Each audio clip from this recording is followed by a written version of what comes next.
Hello, my dear students. This is A.K. Kushwaha, and you are watching my YouTube channel English Language and Literature with A.K. Kushwaha.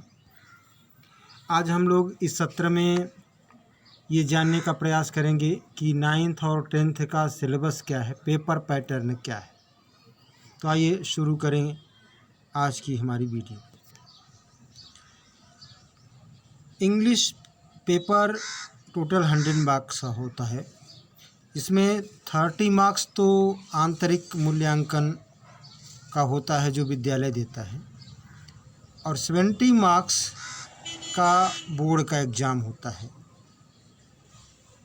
तो 9th का board exam नहीं होता है, लेकिन paper pattern same है। तो पूरा paper ये पेपर 70 का होता है, और आंतरिक मूल्यांकन को भी जब जोड़ लेते हैं तो 100 का हो जाता है। तो ये 70 मार्क्स का पेपर है, ये 2 भागों में डिवाइड होता है, विभाजित होता है, सेक्शन ए और सेक्शन बी। सेक्शन ए में टेक्स्ट बुक आती है, प्रोज, पोएट्री, सप्लीमेंट्री, और सेक्शन बी में ग्रामर पोर्शन हुआ करता है। तो सेक्शन ए में सबसे पहले प्रोज में क्या है कि जो भी 6 चैप्टर हैं उनमें से एक प्रोज का पैसेज दिया जाएगा, 2 पैसेज दिए जाएंगे, और उन 2 में से किसी एक पैसेज से नीचे 2 क्वेश्चन दिए जाएंगे। उन दोनों प्रश्नों के उत्तर देने होंगे। 2 + 2 = 4, यानी 4 नंबर का पैसेज से क्वेश्चन आंसर। फिर दूसरा होगा 2 लॉन्ग आंसर टाइप क्वेश्चन दिए जाएंगे प्रोज से ही, एक का आंसर देना होगा 4 मार्क्स का। फिर प्रोज से ही 3 शॉर्ट आंसर टाइप क्वेश्चन दिए जाएंगे, 2 का आंसर देना होगा। तो 2 + 2 ये भी 2 मार्क्स के होंगे, 4 मार्क्स के हो गए। ये हो गया आपका प्रोज। और प्रोज से ही वोकाबुलरी टेस्ट, वोकैब, जिसको मैचिंग वर्ड, सिनोनिम्स होता है, पर्यायवाची होता है।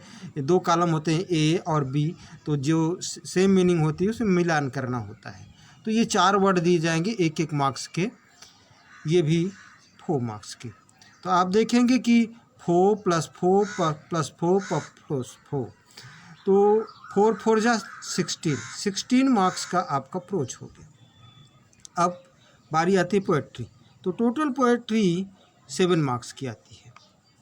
एक तो कोई एक स्टेंजा दे दिया जाएगा, और उस स्टेंजा के नीचे उससे संबंधित 2 क्वेश्चन 2 मार्क्स के, यानी 4 मार्क्स के।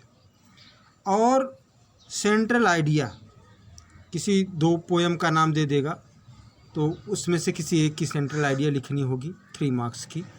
अब चाहे सेंट्रल आइडिया लिखें या 4 लाइन की पोएम लिखें, और 4 लाइन की पोएम वो ऐसी हो जो पेपर में न आई हो।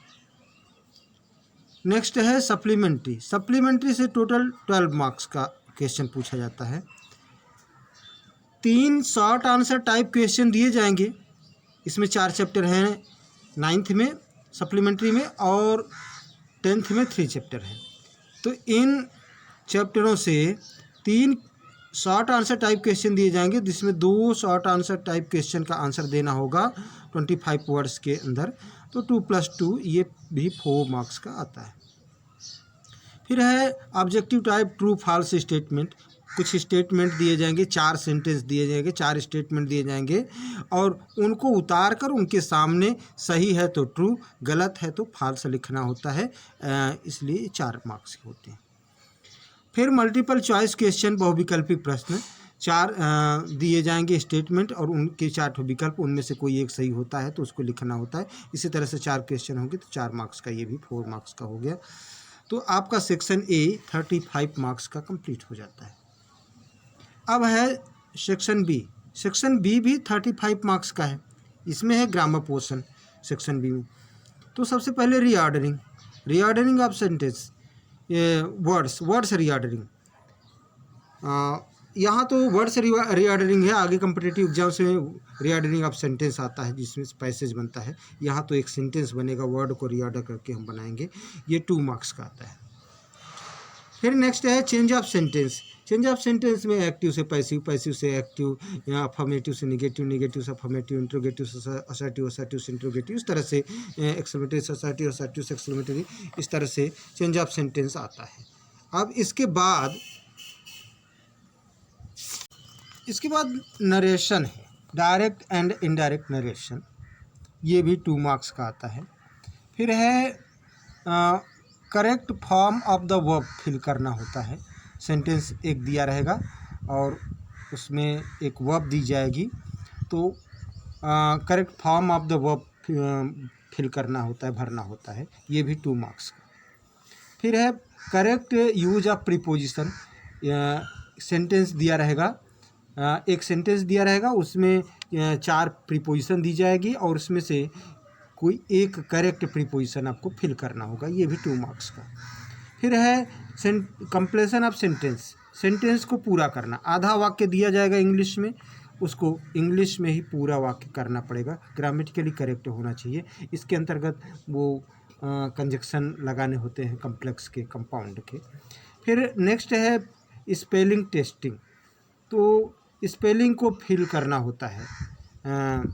कोई सा वर्ड्स दे देगा, उसमें बीच बीच में से एक एक स्पेलिंग हटा देगा, लेटर हटा देगा, तो फिल करना होता है। नेक्स्ट है पंक्चुएशन। पंक्चुएशन, इसमें कॉमा लगाना, फुल स्टॉप लगाना, कैपिटल लेटर, स्मॉल लेटर कहाँ यूज होगा, इसका ध्यान रखना होता है, ये भी आता है 2 मार्क्स का। ये ध्यान दीजिए कि स्पेलिंग टेस्ट 2 वर्ड दिए जाएंगे, वो हाफ मार्क्स के 1 मार्क्स का हो गया। पंक्चुएशन आपका 2 मार्क्स का हो गया। फिर ट्रांसलेशन हिंदी टू इंग्लिश, एक पैसेज हिंदी का दिया जाएगा और उसको इंग्लिश में ट्रांसलेशन करना पड़ेगा, 4 मार्क्स का। फिर नेक्स्ट है आपका लेटर राइटिंग या एप्लीकेशन राइटिंग, या तो लेटर या तो एप्लीकेशन, 2 में से कोई एक करना होता है, 4 मार्क्स का। नेक्स्ट है एसे राइटिंग। एसे राइटिंग किसी 3-4 टॉपिक दी जाती है, एक टॉपिक पर आपको एसे लिखना होता है, उसकी भी हेडिंग दी जाती है और ये 6 मार्क्स का, 6 मार्क्स का होता है। लास्ट क्वेश्चन होता है आपके पेपर का unseen passage, comprehension type question. Passage prose का एक पैसेज आपके कोर्स का नहीं होगा, जिसको आपने नहीं पढ़ा होगा वो होगा अनसीन पैसेज, जिसको आपने देखा नहीं होगा, ऐसा पैसेज प्रोज का होगा और छोटा सा पैसेज होगा। नीचे 2 क्वेश्चन होंगे और उन दोनों प्रश्नों के उत्तर उसी पैसेज से छाट कर लिखने होते हैं, उसी पैसेज के अकॉर्डिंग लिखने होते हैं। ये 3 + 3 मार्क्स के, यानी 6 मार्क्स के होते हैं। तो प्रिय विद्यार्थियों, छात्रों, साथियों, उम्मीद करता हूँ कि ये वीडियो आपके लिए हेल्पफुल होगी और अगर पसंद आती तो लाइक कीजिए, शेयर कीजिए और अपने कमेंट्स करना ना भूलें। धन्यवाद।